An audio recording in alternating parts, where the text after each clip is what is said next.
1924 оноос дэлхийн улс орнууд хоримтлын өдөртөө болсон.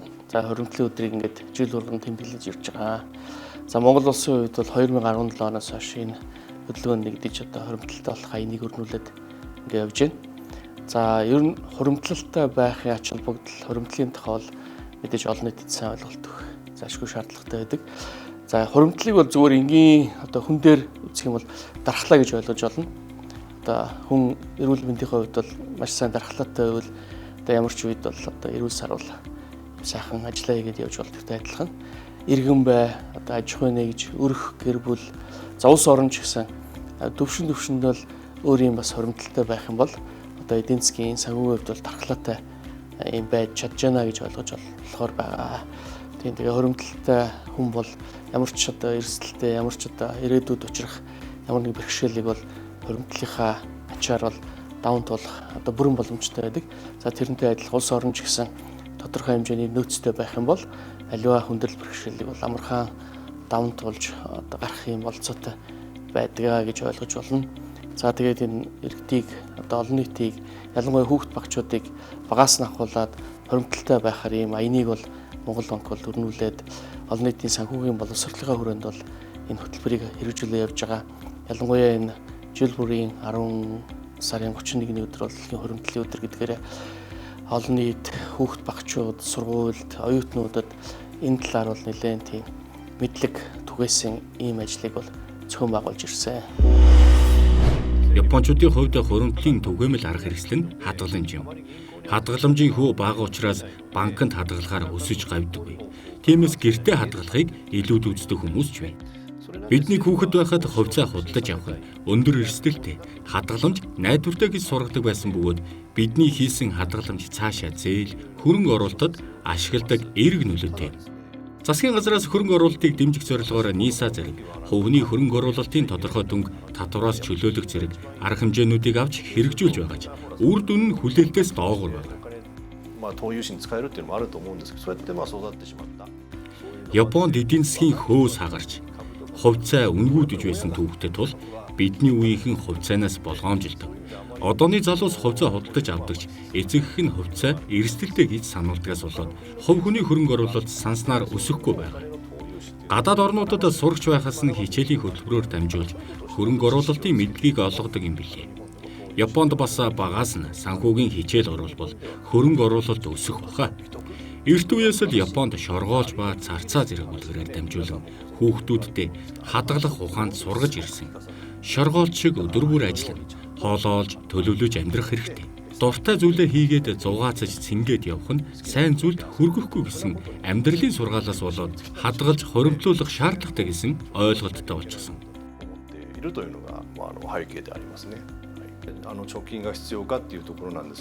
Япончууд төлөвлөх дуртай. Зорилгоо тодорхойлсныхаа дараа түүнд хэрхэн хүрэх вэ гэдгээ тооцоолдог. Тэгмэгц төлөвлөсөн шат бүрд шаардлагатай нөөц зорилгоо биелүүлэхэд хэрэгтэй. Нийт төсөв тодорхой болж ирнэ. Өөр өнцгөөс тайлбарлая.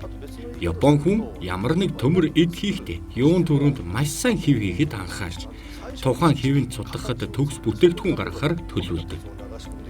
Харин миний ажиллаж байсан зарим нэг улсуудад ажиглагдсан зүйл гэвэл зорилгоо тодорхойлох шат нь Япончуудтай адил боловч түүнд хүрэх төлөвлөгөө нарийн гаргаагүйгээс болоод хэвээ хийх боловч тэр хэвэнд цутгасан бүтээгдэхүүн нь шаардлага хангалгүй тухайн бүтээгдэхүүнийг зүсэж хуурайдан давтаж янзлах байдлаар засаж залруулах ажлыг нэмж хийдэг. Өөрөөр хэлбэл бусад орны хүмүүстэй харьцуулахад Япончууд илүү нарийн сайн төлөвлөдөг.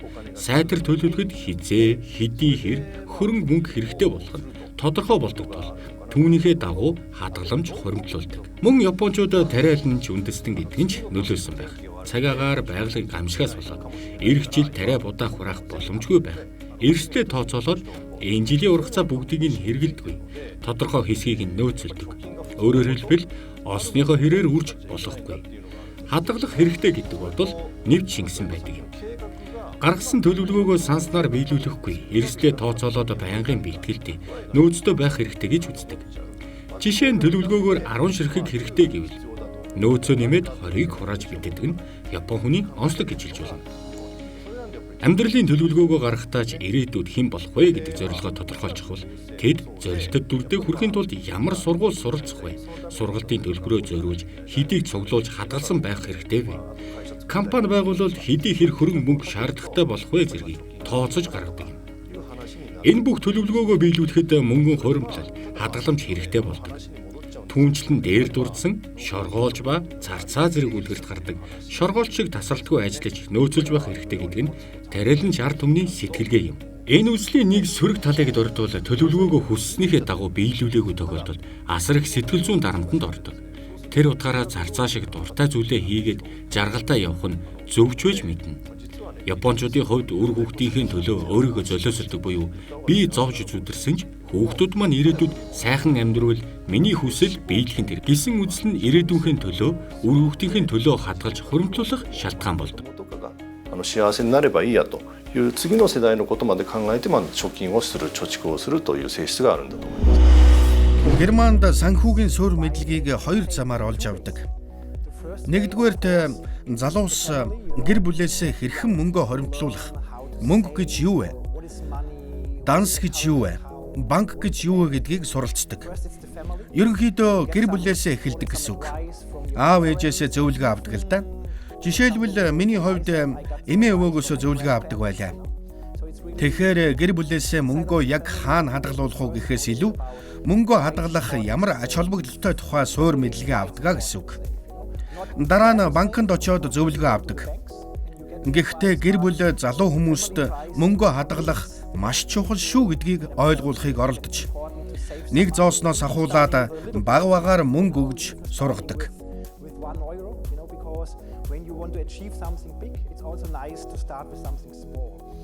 Заримдаа сургуулиудад сурагчдад мөнгө хадгалах тухай заадаг. Хадгаламж гэж юу вэ? Хадгалах яагаад чухал вэ? Гэхдээ Германд энэ хичээлийг сайн дураараа сонгон судалдаг. Энэ хичээлээр эдийн засгийн тухайн анхан шатны мэдлэгийг суралцдаг. Гэхдээ сонгон судалдаг хичээл байдаг. Хэрвээ би Германд улс төрч болсон бол санхүүгийн суурь мэдлэгийг үндсэн хичээл болгох байсан. Зөвхөн Германд гэлтгүй дэлхий даяараа мөн Монголд ч гэсэн ганцхан гэр бүлээсээ санхүүгийн суурь мэдлэгийг авах биш. Хүүхэд том болонгууд сургуулиас нь заадаг байх ёстой. Германд хүүхдийг 3-4 дугаар ангид ороход санхүүгийн суурь мэдлэгийг заадаг. Банкуд тусгай үйлчилгээ санал болгодог. Ялангуяа улсын банкуд нийгмийн хариуцлагын дагуу энэ үйлчилгээг үзүүлж байдаг. Ерөнхийдөө банкуд залуу үеийг санхүүгийн наад захын мэдлэгтэй болоосоо гэж хүсэж байдаг. Монголын хувьд залуу улс учраас хичээлийн хөтөлбөртөө санхүүгийн суурь мэдлэгийг 3-4 дугаар ангиас нь эхлээд заагаасаа гэж би хүсдэг. Монгол хүүхэд бүхэн санхүүгийн боловсролтой болж эдийн засгийн тухай суралцаасаа. Яагаад гэвэл хүн хожим ямар ч ажил хийсэн байна. Уран бүтээлч болсон ч байна. Эсвэл уул уурхайн салбар руу орсон ч байна. Ямар ч салбарт орсон банкар үйлчлүүлж л таараа. Цалин авахаас эхлээд мөнгөтэй холбоотой олон үйлчилгээ банкар дамждаг. Зарим хүмүүс би бүтээлч ажил хийдэг учраас, би уран зураач, жүжигчин учраас надад санхүүгийн мэдлэг хэрэггүй гэд байдаг. Гэтэл та тэр ажлыг мөнгө олохын тулд хийж байгаа шүү дээ. Таны санхүү эрхэлдэг ажлаас тань хамааралгүй байсан ч санхүүгийн мэдлэгтэй байх шаардлагатай. Тиймээс эртлэл эхлэх нь чухал. Санхүүгийн суурь мэдлэг бол хүн бүр алхаж сурч, сургуульд явж, их сургуульд суран, их хэлээрээ ярьж, ажил хийдэгтэй адилхан ойлголт юм. Миний нэрийг Евариста Кваси Комлен гэдэг. Би нэгдсэн үндэсний байгууллагын хүүхдийн сангийн Монгол дахь суурин төлөөлөгчөөр ажилладаг. Хурааж хэмнэн гэдэг нь ирээдүйдээ хөрөнгө оруулах нэг хэлбэр. Та бүхэнд хоримтлын өдрийн мэнд хүргэе. Мөнгөтэй харьцаж сурах нь маш чухал бөгөөд бидний өдөр тутмын амьдралд нөлөөлж байдаг. Хүүхдүүд эрт мөнгөө хадгалж сурснаар цаашдын ирээдүйдээ хөрөнгө оруулж санхүүгийн аюулгүй байдалд хүрэхэд тусалдаг. Өнөөдөр Монголд олон банкуд хүүхдүүдэд хадгаламжийн данстай байх боломж бүрдүүлж байгаад би баяртай байна. Бид мөн хүүхдүүдэд санхүүгийн боловсрол олгож, хадгалж хоримтлах, дадал зуршил суулгах хэрэгтэй. Хоримтлал 3 төрлийн ашиг тустай. Хоримтлалыг альва яаралтай үед хэрэглэх боломжтой, санхүүгийн бэрхшээлтэй үед ашиглах боломжтой, ирээдүйн томоохон ажлуудад хөрөнгө оруулах боломжтой. Миний хувьд хоримтлаа газар, байшин худалдаж авахд зарцуулдаг. Таач ингэж чадна. Хүмүүс хоримтлаа ирээдүйд хөрөнгө оруулсан үн цэнтэй зүйлд зарцуулдаг. Бид ирээдүйн төлөө мөнгөө хадгалж хоримталдаг. Технологийн дэвшил хурдтай өсөж буй өнөө үед бидний хоримтлын арга барил амар хэлбэр байх боломжтой. Хадгалахад амархан, хянахад амархан байх хэрэгтэй. Бид хүүхэд багчуудаа багаас нь мөнгөтэй харьцаж сурах, мөнгөө хураах, санхүүгийн боловсролд бэлтгэх нь ирээдүйн хөгжил дэвшилд үнэтэй хувь нэмэр оруулна. Тийм учраас Нэгдсэн үндэсний байгууллагын хүүхдийн сан хоримтлын өдрийг тэмдэглэж хүүхэд бүрд хоримтлах боломж болон санхүүгийн боловсрол олгохыг уриалж байна. Хоримтлын өдрийн мэнд хүргэе. За тэгээд хөгшин настай тэтгэврийн хүнч байсан тодорхой хэмжээний хоримтлалтай байх нь зүйтэй юм аа. Энэ нь бол ирээдүйд тодорхой хэмжээний хүндрэл, санхүүгийн хүндрэл бэрхшээлийг даван туулахад бол тус нэмэр болж чаднаа гэдэг энэ ойлголт, мэдээллийг бол хүргэж явж байгаа. За энэ оны хувьд бол одоо хамтдаа хоримтлуулж ирээдүгөө бүтээцгээе гэсэн нэрийн доор энэ ажлыг зохион байгуулж байна.